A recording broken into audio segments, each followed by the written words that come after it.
कक्षा 6 की सामाजिक विज्ञान की पाठ्य पुस्तक सामाजिक एवं राजनीतिक जीवन 1 प्रस्तुत है। इस पुस्तक का अध्याय 4 जिसका शीर्षक है लोकतांत्रिक सरकार के मुख्य तत्व, पृष्ठ 39 से पृष्ठ 46 तक। तो आइए अब सुनते हैं अध्याय 4 लोकतांत्रिक सरकार के मुख्य तत्व, पृष्ठ 39। इस पाठ में आप लोकतांत्रिक सरकार के कामों को प्रभावित करने वाली कुछ मुख्य बातों के बारे में पढ़ेंगे। इनमें लोगों की भागीदारी, समस्याओं का समाधान, समानता एवं न्याय के विचार शामिल हैं। ये सभी लोकतांत्रिक व्यवस्था को सफल बनाते हैं। अगर लोकतांत्रिक व्यवस्था न हो तो क्या होता होगा? आइए इसे जानने के लिए दक्षिण अफ्रीका में रहने वाली माया की कहानी पढ़ें। इस पृष्ठ पर विश्व का मानचित्र दिखाया गया है, जिसमें भारत और दक्षिण अफ्रीका के नाम चिन्हित हैं। दक्षिण अफ्रीका एक ऐसा देश है जहां कई प्रजातियों के लोग रहते हैं। श्वेत अर्थात गोरे, अश्वेत अर्थात काले, और जिनकी त्वचा का रंग सांवला है, जैसे भारतीय। जोहानसबर्ग में रहने वाली 11 वर्ष की दक्षिण अफ्रीकी लड़की माया नायडू एक दिन पुराने बक्सों की सफाई करने में अपनी मां की मदद कर रही थी। उसे एक रजिस्टर स्क्रैप बुक मिला जो अखबार की कतरनों और तस्वीरों से भरा हुआ था। उसमें एक 15 साल के स्कूल जाने वाले लड़के की बहुत सारी तस्वीरें थीं। माया ने जब उस लड़के के बारे में अपनी मां से पूछा तो उसे पता चला कि उसका नाम था हेक्टर पीटरसन। उसको पुलिस ने गोली मार दी थी। माया को बड़ा झटका लगा। उसने पूछा, क्यों? पृष्ठ 40। इस पृष्ठ पर एक चित्र दिखाया गया है, जिसमें माया के हाथ में एक रजिस्टर है और उसकी मां उसे कुछ समझा रही है। माया की मां ने समझाया कि दक्षिण अफ्रीका पहले रंगभेद कानून से शासित था। रंगभेद का मतलब है त्वचा, चमड़ी के रंग के आधार पर भेदभाव करना। दक्षिण अफ्रीका की प्रजातियां इसी आधार पर अलग अलग समूहों में बटी हुई थीं। वहां के कानून के मुताबिक श्वेत, अश्वेत, भारतीय एवं अन्य प्रजातियों को एक दूसरे से संबंध बनाने की इजाजत नहीं थी। विभिन्न प्रजातियों के लोग न तो एक दूसरे के आसपास रह सकते थे और न ही आम सुविधाओं का इस्तेमाल कर सकते थे। माया को अपने कानों पर विश्वास नहीं हो रहा था। रंगभेद कानून के तहत जिस तरह का जीवन था, उसके बारे में बताते हुए माया की मां की आवाज में बड़ा गुस्सा था। उन्होंने बताया कि श्वेत और अश्वेत लोगों के अस्पताल अलग होते थे और अस्पताल की गाड़ियां भी। श्वेत लोगों के लिए जो अस्पताल की गाड़ियां थीं, वे जरूरत के सामानों से सुसज्जित होती थीं, जबकि अश्वेत लोगों के लिए जो गाड़ियां थीं, उनमें सुविधाएं उपलब्ध नहीं थीं। उनके लिए रेल एवं बसें अलग होती थीं। यहां तक कि श्वेत और अश्वेत लोगों के लिए बस स्टैंड भी अलग होते थे। अश्वेत लोगों को वोट देने की इजाजत नहीं थी। देश की सबसे अच्छी जमीन श्वेत लोगों के लिए आरक्षित थी और अश्वेत लोगों को खेती के लिए सबसे घटिया जमीन मिलती थी। इससे पता चलता है कि अश्वेत लोगों एवं भारतीयों को श्वेत लोगों के बराबर नहीं माना जाता था। उनके साथ भेदभाव किया जाता था। दक्षिणी पश्चिमी हिस्से में एक शहर था, सोवेटो, जहां सिर्फ अश्वेत लोग ही रहते थे। हेक्टर पीटरसन वहीं रहता था। वहां के श्वेत लोग अफ्रीकांस भाषा बोलते थे। हेक्टर और स्कूल के अन्य विद्यार्थियों पर इस भाषा को सीखने के लिए जोर डाला जा रहा था, जबकि वे अपनी भाषा ज़ूलू सीखना चाहते थे। हेक्टर अपने सहपाठियों के साथ मिलकर अफ्रीकांस सीखने का विरोध कर रहा था। दक्षिण अफ्रीका की पुलिस ने विरोध करने वाले इन लोगों को बड़ी बेरहमी से पीटा और भीड़ पर गोलियां बरसाईं। उनमें से एक गोली हेक्टर को लगी और वो मारा गया। ये 16 जून 1976 की घटना है। अफ्रीकी राष्ट्रीय कांग्रेस और उनके जाने माने नेता नेल्सन मंडेला ने रंगभेद के खिलाफ बहुत लंबे समय तक संघर्ष किया।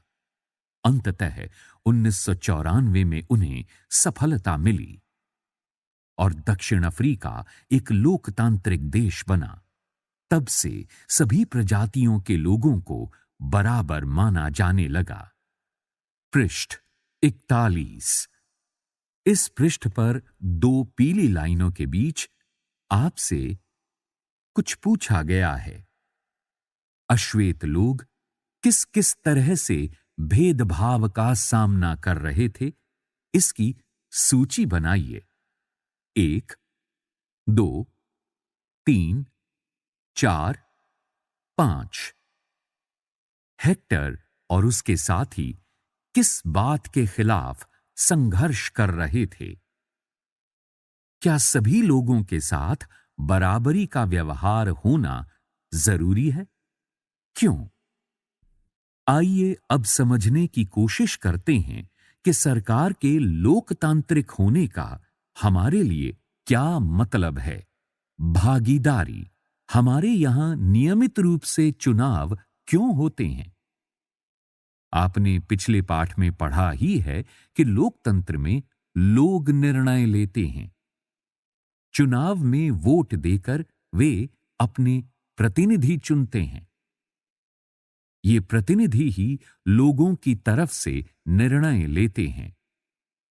ये मानकर चला जाता है कि प्रतिनिधि निर्णय लेते वक्त लोगों की जरूरतों और मांगों को ध्यान में रखेंगे।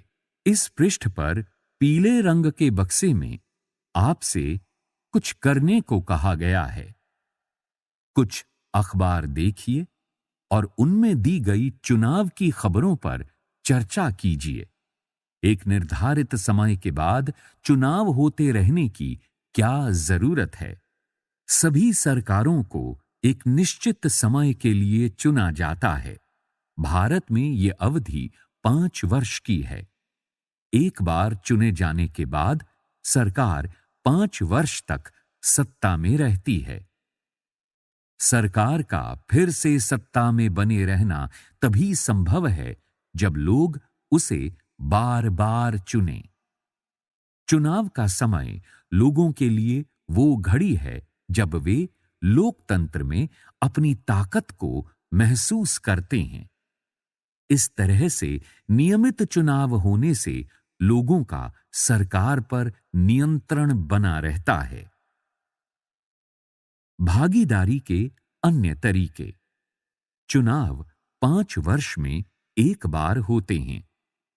वोट देने के अलावा लोकतांत्रिक सरकार के निर्णयों और नीतियों में लोगों के भाग लेने के और भी कई तरीके हैं। लोग सरकार के कार्यों में रुचि लेकर और उसकी आलोचना करके भी अपनी भागीदारी निभाते हैं। पृष्ठ 42। इस पृष्ठ पर पीले रंग के बक्से में एक कार्टून और कुछ अखबारों की सुर्खियां दिखाई गई हैं। यहां किस पर सहमति या असहमति प्रकट की जा रही है? कार्टून में 2 व्यक्ति एक गांव के पास से गुजर रहे हैं। उनके सामने खाली बर्तनों की एक लंबी कतार लगी है। वो टिप्पणी करते हैं, हाल बुरा नहीं है, जरूर पास के किसी गांव में नल से पानी आ रहा होगा। एक अन्य सुर्खी का शीर्षक है, संपादक के नाम चिट्ठी, पोस्टरों पर रोक लगे। दीवारों पर लगे पोस्टर किसी भी शहर की सुंदरता को खराब करते हैं। कई बार पोस्टर महत्वपूर्ण स्थानों एवं साइन बोर्डों पर चिपका दिए जाते हैं। यहां तक कि सड़क के नक्शों पर भी इन्हें चिपका दिया जाता है। सभी राजनीतिक दलों को चाहिए कि वे इस तरह के पोस्टरों पर रोक लगाने के लिए सहमति बनाएं। महेश कपासी, दिल्ली। कार्रवाई। ये चिंता का विषय है कि भारत में बाघों की संख्या में लगातार गिरावट आ रही है। जंगल चोर उनका शिकार करके उन्हें मार रहे हैं। ये काम वे उनकी खाल पाने के लिए कर रहे हैं। सरकार ने इस मुद्दे को पूरी गंभीरतापूर्वक नहीं लिया। सरकार को इन पर जल्द से जल्द कार्रवाई करनी चाहिए। जंगल चोरों को गिरफ्तार करना चाहिए और बाघों की सुरक्षा के लिए बनाए गए कानूनों को लागू करना चाहिए। यदि ऐसा नहीं हुआ तो आने वाले 10 सालों में बाघ विलुप्त प्राणी हो जाएगा। सोहनपाल, गुवाहाटी, असम। सरकार बाढ़ पीड़ितों को मुआवजा अवश्य दे। अगस्त 2005 में जब एक खास सरकार ने बिजली का किराया बढ़ा दिया था तो लोगों ने अपना विरोध बहुत ही तीखे रूप में व्यक्त किया। लोगों ने जुलूस निकाले और हस्ताक्षर अभियान चलाए। सरकार ने अपने निर्णय के बचाव में तर्क दिए, लोगों को समझाने की कोशिश की, लेकिन अंततः उसे लोगों की मांग माननी पड़ी और बिजली के बढ़ाए गए दामों को घटाना पड़ा। सरकार को अपना निर्णय बदलना पड़ा क्योंकि वो आम जनता के प्रति जिम्मेदार है। ऐसे कई तरीके हैं जिनके द्वारा लोग अपनी राय व्यक्त कर सकते हैं और सरकार को ये समझा सकते हैं कि उसे क्या कार्रवाई करनी चाहिए। इन तरीकों में धरने, जुलूस, हड़ताल, हस्ताक्षर अभियान आदि शामिल हैं। इनके जरिए जो बातें गलत हैं और न्याय संगत नहीं हैं, उन्हें सामने लाया जाता है। पृष्ठ 43। अखबार, पत्रिकाएं एवं टेलीविजन भी जनता से जुड़े मुद्दों और सरकार की जिम्मेदारियों पर चर्चा करने में महत्वपूर्ण भूमिका निभाते हैं। यहां ये सच है कि लोकतंत्र लोगों को भागीदारी का मौका देता है, वहीं ये भी सच है कि सभी वर्ग के लोगों को ये मौका नहीं मिल पाता। लोगों के लिए भागीदारी का एक अन्य तरीका ये भी है कि वे आंदोलन करें, जो सरकार और उसके काम करने के तौर तरीके को चुनौती दे। दलितों, आदिवासियों, अल्पसंख्यकों, महिलाओं एवं अन्य लोगों की भागीदारी अक्सर इन आंदोलनों के जरिए ही हो पाती है। अगर देश के लोग सजग हैं और इस बारे में रुचि लेते हैं कि देश कैसे चलाया जाता है, तो उस देश की सरकार का लोकतांत्रिक स्वरूप और भी मजबूत होता है। अगली बार अगर हमें शहर, कस्बे या गांव की गली से कोई जुलूस गुजरते हुए दिखे, तो हम एक क्षण रुक कर पता करेंगे कि जुलूस किस लिए निकाला गया है, उसमें भाग लेने वाले लोग कौन हैं और वे किस मुद्दे पर प्रदर्शन कर रहे हैं। इससे हमें ये समझने में मदद मिलेगी कि हमारी सरकार कैसे काम करती है। इस पृष्ठ पर एक चित्र दिखाया गया है जिसमें कुछ महिलाएं विरोध प्रदर्शन कर रही हैं।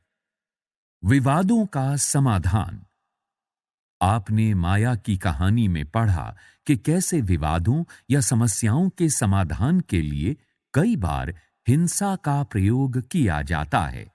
ऐसा इसलिए होता है कि एक समूह ये मान लेता है कि दूसरे समूह को विरोध करने से रोकने के लिए बल का इस्तेमाल करना उचित है। पृष्ठ 44। इस पृष्ठ पर बाईं ओर पीले रंग के बक्से में आपको कुछ निर्देश दिए गए हैं। माया की कहानी को दोबारा पढ़िए। क्या आपको लगता है कि पुलिस द्वारा की गई हेक्टर की हत्या को रोका जा सकता था? कैसे? विवाद तब उभरता है जब विभिन्न संस्कृतियों, धर्मों, क्षेत्रों और आर्थिक पृष्ठभूमियों के लोग एक दूसरे के साथ तालमेल नहीं बैठा पाते। ऐसा तब भी होता है जब कुछ लोगों को लगता है कि उनके साथ भेदभाव किया जा रहा है। लोग अपने विवादों को खत्म करने के लिए हिंसात्मक तरीके भी अपनाते हैं, जिससे अन्य लोगों में भय और असुरक्षा की भावना फैलती है। सरकार की यह जिम्मेदारी होती है कि वो विवादों का समाधान करे। आइए अपने समाज के कुछ विवादों के बारे में पढ़ें और ये समझें कि सरकार इनके समाधान में क्या भूमिका निभाती है। धार्मिक जुलूस और उत्सव कई बार समस्या का कारण बनते हैं। उदाहरण के लिए, धार्मिक जुलूस किस रास्ते पर निकले, यही कई बार विवाद का कारण बन जाता है। कई बार हिंसा भड़कने का खतरा रहता है। कभी-कभी जुलूस के लोग उत्तेजित हो जाते हैं। कभी लोग जुलूस पर पत्थर फेंकने या उसे रोकने की कोशिश कर सकते हैं। सरकार, खासकर पुलिस, ऐसे मौकों पर बहुत ही महत्वपूर्ण भूमिका निभाती है। पुलिस की जिम्मेदारी ये सुनिश्चित करने की होती है कि आपस में टकराव की स्थिति न पैदा हो, हिंसा न भड़के। वो सभी पक्षों को एक जगह बिठाकर बात करवाती है ताकि विवाद का समाधान निकल सके। इस पृष्ठ पर बाईं ओर पीले रंग के बक्से में भारतीय संविधान के बारे में जानकारी दी गई है। भारतीय संविधान में बुनियादी नियम और कानून दिए गए हैं। ये कानून सरकार और लोगों के लिए हैं। सबको इनको मानना पड़ता है। विवादों का समाधान इन्हीं कानूनों के आधार पर होता है। नदियां भी कई बार विवाद का कारण बन जाती हैं। कुछ नदियां एक से अधिक राज्यों से होकर बहती हैं। जिन राज्यों से नदी गुजरती है, उनके बीच में नदी के पानी का बंटवारा विवाद का कारण बन जाता है। उदाहरण के लिए, आपने कर्नाटक और तमिलनाडु के बीच कावेरी नदी के पानी को लेकर चल रहे विवाद के बारे में सुना होगा। कर्नाटक के कृष्णा राजा सागर बांध में भरा हुआ पानी कई जिलों में सिंचाई के काम आता है। इस पानी से बेंगलुरु शहर की जरूरतें भी पूरी होती हैं। तमिलनाडु के मेटूर बांध में भरे हुए इसी नदी के पानी से राज्य के डेल्टा क्षेत्र में सिंचाई होती है। पृष्ठ 45। इस पृष्ठ पर कावेरी नदी का एक दृश्य दिखाया गया है।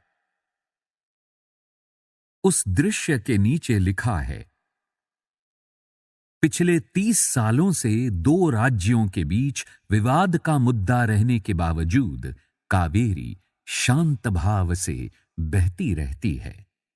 दोनों बांध एक ही नदी पर बने हुए हैं। कर्नाटक का कृष्णा राजा सागर बांध कावेरी नदी के ऊपरी छोर पर है और तमिलनाडु का मेटूर बांध नदी के निचले छोर पर। मेटूर बांध में पानी तभी भरा जा सकता है जब कृष्णा राजा सागर बांध से पानी छोड़ा जाए। दोनों राज्यों को अपने लोगों की जरूरत के लिए भरपूर पानी चाहिए, जो कि नहीं मिल पाता। इससे विवाद उत्पन्न होता है। तब राष्ट्रीय सरकार को कदम उठाना पड़ता है ताकि दोनों राज्यों के लिए पानी का सही बंटवारा हो पाए। समानता एवं न्याय लोकतांत्रिक सरकार के मुख्य विचारों में से एक है उसका न्याय एवं समानता के प्रति वचनबद्ध होना। न्याय एवं समानता को एक दूसरे से अलग नहीं किया जा सकता। इस पृष्ठ पर नीचे पीले रंग के बक्से में कुछ प्रश्न पूछे गए हैं। माया की कहानी में सरकार ने क्या इस विचार का समर्थन किया था कि सभी लोग बराबर हैं? डॉक्टर अंबेडकर की कहानी में क्या अस्पृश्यता के व्यवहार से समानता के विचार को ठेस पहुंची? पृष्ठ 46। अस्पृश्यता यानी छुआछूत की प्रथा पर अब कानून द्वारा रोक लगा दी गई है। लंबे समय तक दलित लोगों को शिक्षा, स्वास्थ्य एवं यातायात की सुविधाओं से वंचित रखा गया। पहले हालात ये थे कि उन्हें सार्वजनिक मंदिरों में घुसने तक नहीं दिया जाता था। डॉक्टर अंबेडकर, जिनके बारे में आपने पहले पढ़ा, और कई अन्य लोगों ने जोर देकर कहा कि यह प्रथा अमानवीय है। न्याय तभी प्राप्त हो सकता है जब सब लोगों के साथ बराबरी का व्यवहार हो। सरकार भी समानता और न्याय की जरूरत को पहचानती है और उन समूहों के लिए विशेष प्रावधान करती है जो समाज में अब भी बराबर नहीं माने जा रहे। जैसे हमारे समाज में ये आम प्रवृत्ति है कि लोग लड़कों की देखभाल लड़की से ज्यादा करते हैं। इसका मतलब है कि समाज लड़कियों को उतना महत्व नहीं देता जितना लड़कों को देता है। ये धारणा गलत एवं अन्यायपूर्ण है। इसे दूर करने के लिए सरकार ने कुछ कदम उठाए हैं। सरकार ने कुछ विशेष प्रावधान किए हैं जिससे लड़कियां अपने साथ होने वाले अन्याय से छुटकारा पा सकेंगी। उदाहरण स्वरूप, सरकारी स्कूल और कॉलेजों में लड़कियों की फीस खत्म या कम करने का प्रावधान किया गया है। इस पृष्ठ पर पीले रंग के बक्से में आपसे कुछ प्रश्न पूछे गए हैं। आपके अनुसार फीस घटा देने से लड़कियों को स्कूल जाने में कैसे मदद मिलेगी? क्या आपने किसी के साथ कोई भेदभाव होते देखा है?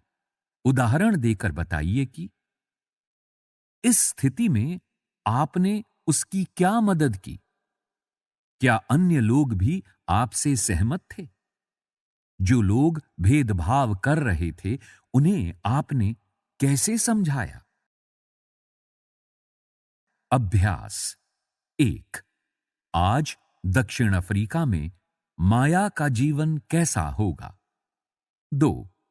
किन विभिन्न तरीकों से लोग सरकार की प्रक्रियाओं में भाग लेते हैं? 3। विभिन्न विवादों और मुद्दों को सुलझाने के लिए सरकार की जरूरत क्यों होती है? 4। सभी लोगों के साथ समानता का व्यवहार हो, इसे सुनिश्चित करने के लिए सरकार क्या कदम उठाती है? 5।